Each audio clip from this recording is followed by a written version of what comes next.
के नेपालले श्रमिक पठाउने अथवा चाहिँ यो सेन्डिङ कन्ट्री हो भन्दैमा रिसिभिङ कन्ट्रीद्वारा लादिएका सबै कुराहरू मानिदिएर श्रमिक पठाउनु पर्ने? क्वेसन त ठुलो सृजित भएको छ नि। मापदण्ड खोइ त के हो त? त्यो मापन गर्ने कुरा के हो? कसरी ती 25वटा संस्था सूचीकृत भएको होइन? करोडौँ लेनदेनका कारणले भयो कि भित्री रूपमा होइन? करोडौँ लेनदेन लिएर चाहिँ लेनदेन गरेर चाहिँ त्यो सूचीकरण भयो कि? म पनि 20 वर्षदेखि त्यही के अरे श्रम गन्तव्य मुलुकमा श्रमिक पठाउँछु, मेरो संस्था सूचीकरण छैन भन्नुको मतलब मैले दिइनँ त्यस कारणले भएन भन्ने तर्क पनि त गर्न सकेला, त्यो एउटा तर्कको रूपमा होइन? त्यसो भएको हुनाले यहाँलाई म स्मरण गराउन चाहन्छु, पहिला 3वटा मोड्युललाई मैले अघि पनि भने 3वटा मोड्युलको परिकल्पना गरेर त्यसलाई श्रम सम्झौतामा प्रवेश गराएर चाहिँ वैधानिकता दिने प्रयास पछाडि जुन 10 बुँदे मापदण्ड चाहिँ के अरे यही एफडब्ल्युसिएमएस अथवा मलेसिया सरकारको तर्फबाट नेपालमा आएको थियो अन्तरिम सरकारको बेलामा, त्यो 10 बुँदे मापदण्डका विषयमा हामीले स्पष्ट रूपमा यसै गरी यहाँहरूलाई नै बोलाएर त्यो विषय चाहिँ उजागर गरेका थियौँ र तत्कालीन अवस्थामा त्यति बेलाको अन्तरिम सरकारले सिधै यो हामी स्वीकार्न तयार छैनौँ भनेर मलेसिया सरकारलाई चिठी पठाएको अवस्था थियो। हो, हामीले खोजेको विषय पनि यसको मापदण्ड, यसको परीक्षण, दुई देश बीच श्रम सम्झौता भएको छ। श्रम सम्झौता हुँदाखेरि चाहिँ दुईटा देशका जोइन्ट कमिटी छन्। स्पष्ट रूपमा श्रम सम्झौतामा के बताइएको, के लेखिएको छ भन्दा कुनै पनि श्रम गन्तव्य मुलुक अथवा सेन्डिङ कन्ट्री अथवा रिसिभिङ कन्ट्रीका बीचमा कुनै नयाँ नीतिहरू आए, नयाँ नीतिहरू लागू गर्नुपर्ने भयो भने ती जोइन्ट कमिटीको बैठक बसेर निक्लिएको निर्णय अनुसार गर्ने भनेर स्पष्ट लेखिएको छ। तर यसको विषय कहीँ कतै छलफलमा प्रवेश भएको देखिँदैन। सम्बन्धित मुलुकको सरकारले प्रपोजल पठाएको पनि देखिँदैन। अनायासै एउटा प्राइभेट संस्था जसलाई मलेसिया सरकारले त्यो फरेन वर्कर सेन्ट्रलाइज्ड गर्नका निम्ति चाहिँ अनुबन्धन गर्यो, कल सेन्टर जस्तो, त्यो संस्थाले हचुवाका भरमा 25वटा संस्थालाई त्यहाँ राखिदिँदैमा हामीले मानिदिनु पर्ने? यसको विधि खोइ त? यसको यो सेन्डिङ कन्ट्री हाम्रो श्रम, यो हाम्रो चाहिँ सेन्डिङ कन्ट्रीको अथवा नेपालको कानुनले के भन्छ, नेपालको श्रम ऐनले के भन्छ, वैदेशिक रोजगार ऐनले के भन्छ, त्यो कुरा हेर्दै नहेरिकन यस्ता विषयलाई स्वीकार जान सक्ने अवस्था हुँदैन। मापदण्ड बिना खास प्रलोभनमा, खास लेनदेनमा हुन सक्ने सूचीकरण भन्ने चाहिँ वैदेशिक रोजगार व्यवसाय भएको सूचीकरण भन्ने हाम्रो ठहर छ। गएको आर्थिक वर्षमा मलेसियामा नेपालका तर्फबाट तकरिबन 1,53,000 श्रमिकहरू गएको देखिन्छ। 1,53,000 श्रमिक मध्ये करिब 75,000 श्रमिक चाहिँ सुरक्षा गार्डमा गएको देखिन्छ र बाँकी रहेको सङ्ख्या अन्य सेक्टरमा, सेवा उत्पादन होइन, अरू सेक्टरमा गएको देखिन्छ। त्यो हेर्दाखेरि हाम्रो अहिलेको यहाँबाट गइरहेको श्रमिकको सङ्ख्यात्मक हिसाबले हेर्ने हो भने 50,000 अथवा 53,000 अराउन्डको व्यवस्थापन चाहिँ गर्नुपर्ने देखिन्छ। किनभने सुरक्षा गार्ड चाहिँ यो संयन्त्रभन्दा बाहिर छ भन्ने बुझाइ छ अहिलेसम्म हाम्रो। यो संयन्त्रभन्दा अहिले यो केएसएम त्यहाँको मानव संसाधन मन्त्रालय अन्तर्गतको एफडब्ल्युसिएमएस र सुरक्षा गार्ड चाहिँ त्यहाँको गृह मन्त्रालयले हेर्ने भएको हुनाले यो फरक छ भन्ने बुझाइ छ अहिलेसम्म हामीले।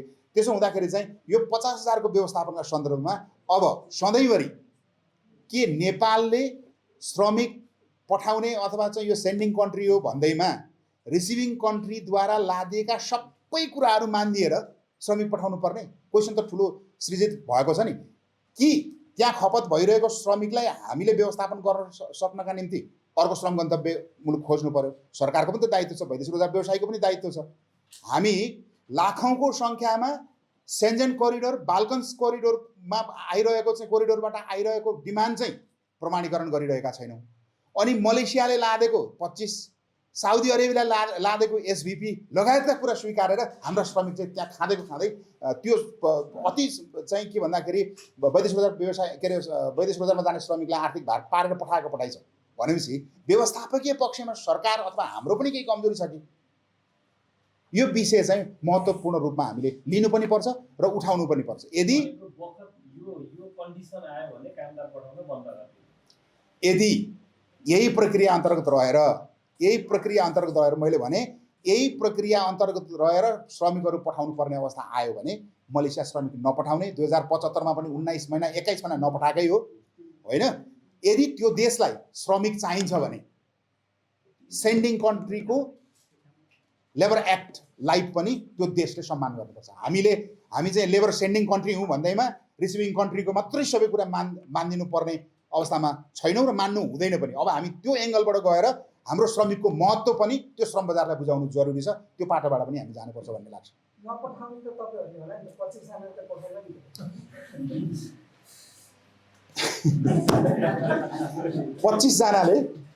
25 जना त स्थायी रूपमा भोलि सरकार हामीले भन्यौँ अघि नै पत्रकार सम्मेलनमा हामीले यो प्रेस नोट पढ्दाखेरि पनि हामीले स्पष्ट भनिसकेका छौँ।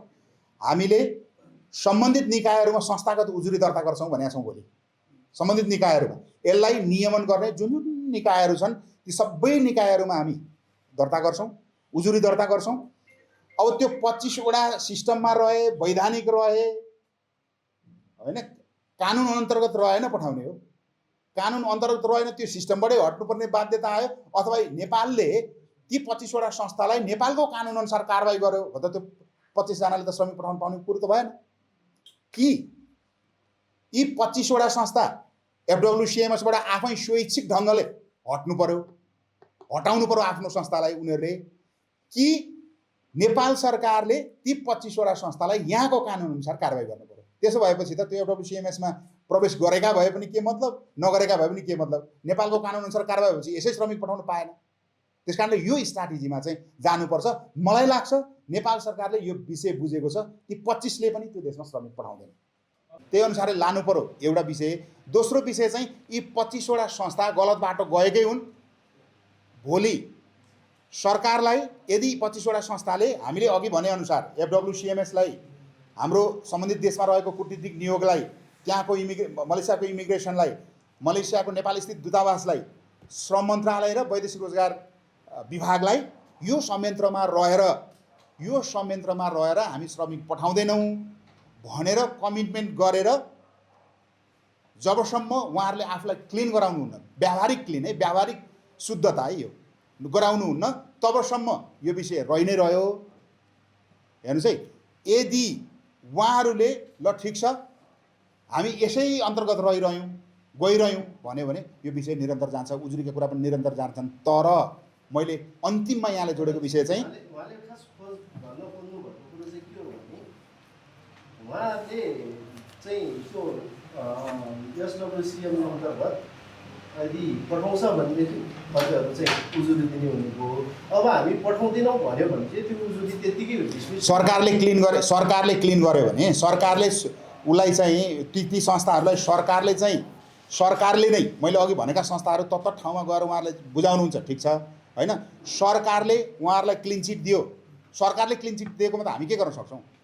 तर यदि सरकारले क्लिन चिट नदिँदासम्म त हाम्रा ती कारबाहीका प्रक्रिया अथवा हामीले कारबाही संस्थागत रूपमा कारबाही गर्नुपर्ने भन्ने कुरा त हामी अगाडि बढाउँछौँ।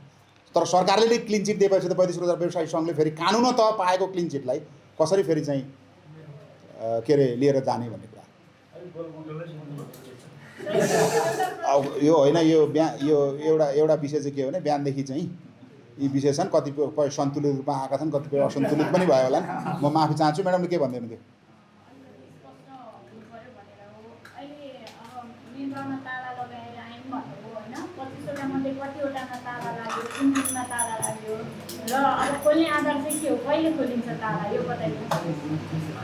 अब हामीले यो आज चाहिँ प्रारम्भिक साङ्केतिक 2वटा संस्थामा चाहिँ ताला लगाइएको अवस्था हो।